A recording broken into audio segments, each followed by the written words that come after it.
Assalamualaikum,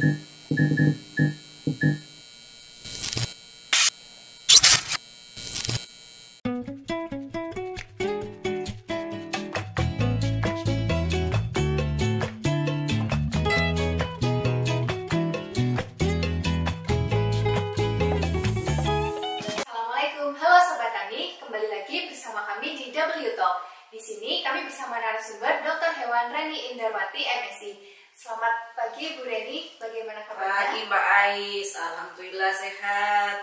Bagaimana kabar Sobat Tani?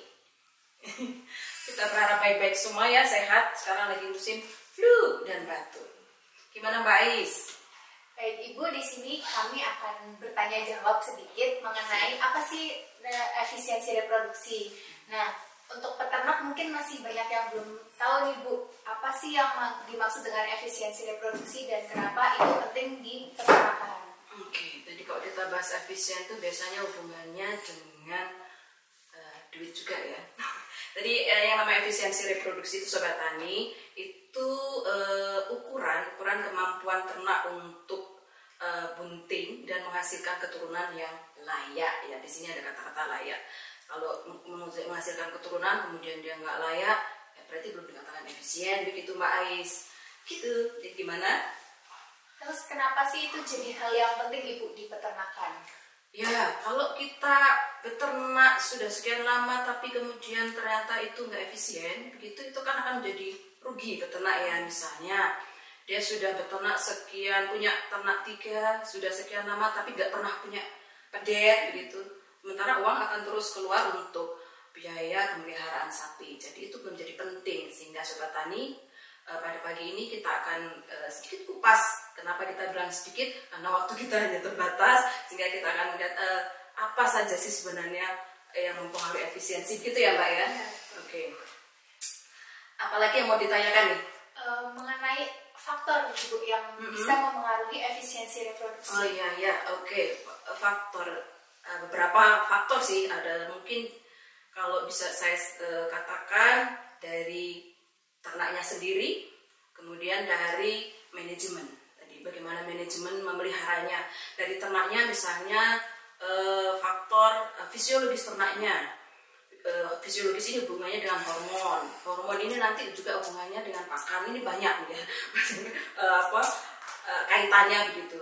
Kemudian dari selain fisiologis ternak itu sendiri, kemudian juga anatomi reproduksinya, organ reproduksinya, apakah dia ada kelainan atau ada kelainan gitu. Misalnya yang kita sering pernah jumpai juga Fremartin, tahu nggak Mbak apa itu Fremartin? Saya belum tahu itu. Ya, Fremartin itu ini terutama pada sapi ya, sapi. Jadi dia ada dua, sepertinya dia jantan atau betina kan gitu, ada nggak kelihatan. Nah seperti itu ya. Jadi orang melihat biasanya di saluran kelaminnya itu akan terlihat di situ ada rambut. Nanti ya kita akan bahas tuntas di gangguan reproduksi ya. Mungkin dengan Dokter Ayu kita akan bisa banyak belajar tentang gangguan reproduksi. Nah, jadi tadi apa tadi? Dari ternaknya tadi ada fisiologinya, bagaimana hormonalnya, kemudian alat reproduksinya, kelainan atau enggak, kemudian di manajemen reproduksinya. Manajemen reproduksi itu misalnya apa? Bagaimana dia mengawinkan ternaknya, bagaimana dia mendeteksi ternaknya. Ketika dia telat dalam mendeteksi ternaknya birahi, ya lewat. Padahal kan sapi beda dengan manusia ya. Kalau manusia setiap saat bisa, tapi kalau sapi dia ada musimnya kan. Jadi kalau dia saatnya birahi ya dia akan mau kawin. Nah kalau udah lewat, ya dia nggak akan bisa lagi gitu, nunggu lagi satu periode lagi gitu. Nah itu kira-kira beberapa faktor yang itu bisa mempengaruhi efisiensi reproduksi Mbak Ais. Lalu bagaimana sih Bu hal yang bisa menyebabkan performa reproduksi pada ternak terutama sapi ini jadi rendah? Oke, ya kalau tadi itu berapa faktor. Nah sekarang apa yang menyebabkan rendah ya? Selain tadi karena masalah reproduksi, sapi itu ataupun ternak itu mengalami gangguan reproduksi begitu ya. Kalau dia terganggu reproduksi maka dia tidak akan bisa bereproduksi, tidak bisa bunting, tidak bisa melahirkan. Nah itu satu. Kemudian masalah manajemen pakannya ini sangat berkorelasi sekali. Ketika ternak itu pakannya tidak tercukupi baik secara kualitas maupun kuantitas, maka dia juga akan berpengaruh kepada reproduksinya. Dia akan jadi kurus, BCS-nya rendah. Apa itu BCS? Body condition score. Sip. Nah, kalau dia kurus, bagaimana dia akan bisa berreproduksi dengan baik. Kemudian masalah ya manajemen tadi ya, waktu kawin, pakan, kemudian juga masalah penyakit ketika dia sakit. Nah, jadi itu beberapa hal yang sangat berpengaruh kepada kondisi efisiensi reproduksi. Oleh karena itu, saya berpesan kepada sobat tani semua, jika mempunyai ternak, perhatikan segera. Sebenarnya intinya kalau kita sayang sama ternak kita, maka itu tidak akan terjadi. Jadi pakan pasti akan dikasih sebaik mungkin pemeliharaannya. Tapi kalau itu yang sering kita lihat di peternak-peternak kita, itu menjadi usaha-usaha sambilan, maka bagaimana kita akan bicara tentang efisien. Begitu Mbak Ais.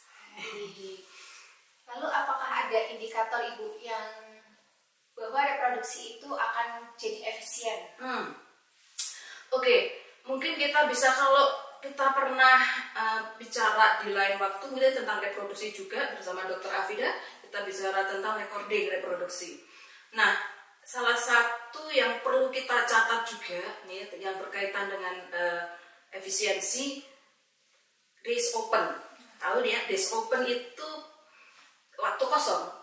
Berapa lamanya sapi itu kosong dari dia beranak gitu ya, sampai kemudian dia bunting kembali, itu berapa lama? Itu ada normalnya gitu. Nah, kalau dia baik semestinya kan itu 120 hari kurang lebih, seperti itu, 100 sampai 120 hari. Nah, kalau lebih dari itu berarti dia sudah nggak efisien lagi. Jadi kita bisa menghitung kembali lagi, ini pentingnya dari recording.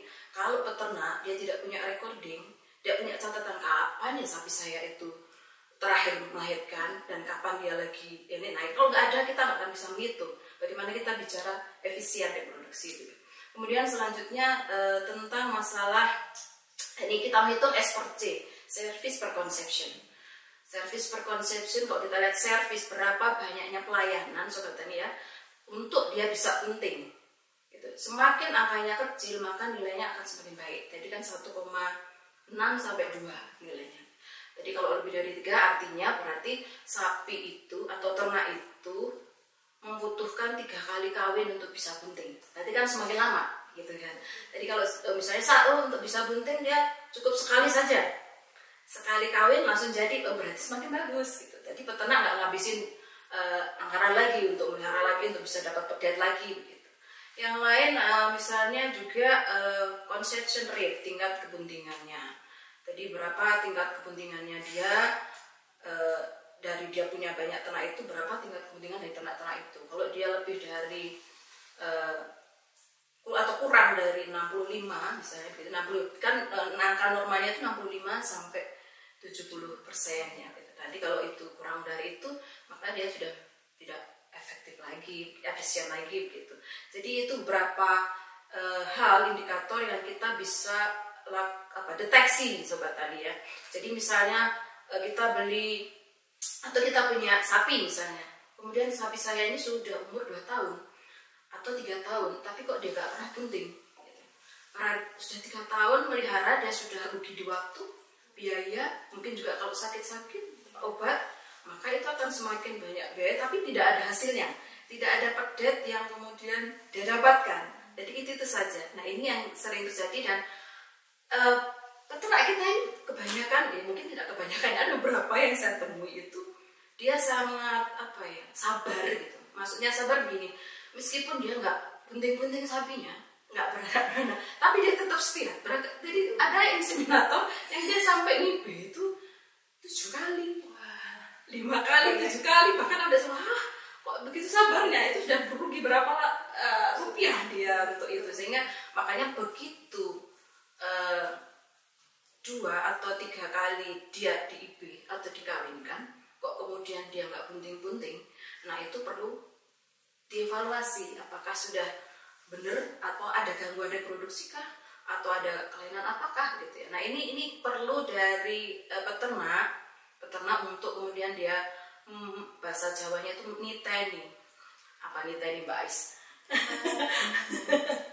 Ya niteni. Jadi niteni ini kok sudah sekian lama, kok nggak bunting-bunting, sudah dikawinkan sekian lama kok.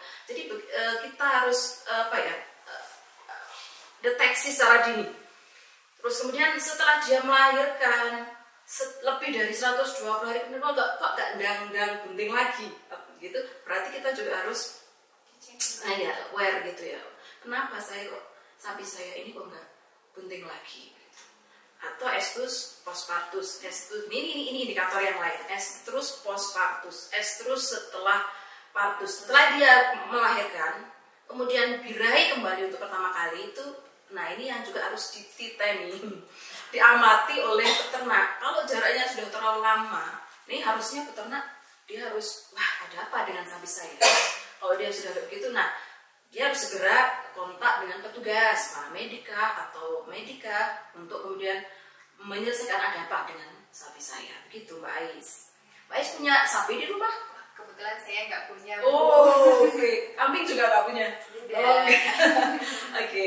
Ada lagi yang mau ditanyakan? Mungkin dari kami cukup.